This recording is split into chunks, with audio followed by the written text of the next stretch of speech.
بالفيديو أول خطاب خطير من مولاي الحسن يفاجئ به المغاربة مع اقتراب عيد الأضحى، ويعلن مفاجأة صاعقة ستهز المغاربة. شاهد ماذا قال: ولكن إذا كنت تتفق بأن مولاي الحسن أفضل أمير في الكون، فيرجى الإعجاب بهذا الفيديو وتعطير فمكم بالصلاة على رسولنا الكريم.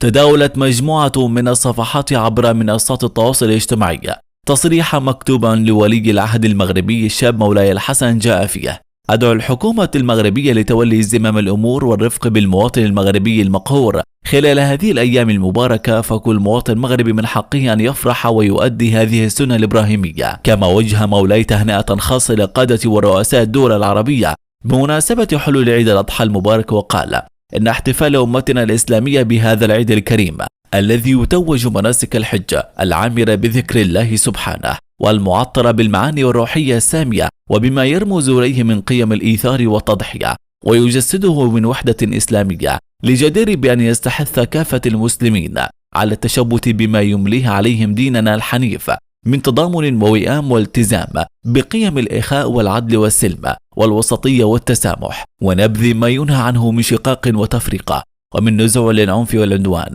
وختم مولاي حفظه الله رسائله إلى قادة الدول الإسلامية بالتضرع إلى العلي القدير أن يعيننا قيادات وشعوبا على تمتين أواصر الأخوة الإسلامية ورص صفوف أمتنا وتوحيد كلمتها لرفع التحديات التي تواجهها، خاصة في مرحلة تاريخية دقيقة مطبوعة بتسارع التحولات وبشتى الإكراهات، ولتحقيق ما تتطلع إليه شعوبنا من وحدة وتكامل واندماج، وتعزيز مكانتها ودورها في محيطها العالمي، والإسهام بنصيبها الوافر في الحضارة الإنسانية. وفي النهاية، إذا كنت تشعر بالفخر بمولاي الحسن فيرجى الإعجاب بهذا الفيديو، ولا تنسوا الاشتراك في القناة.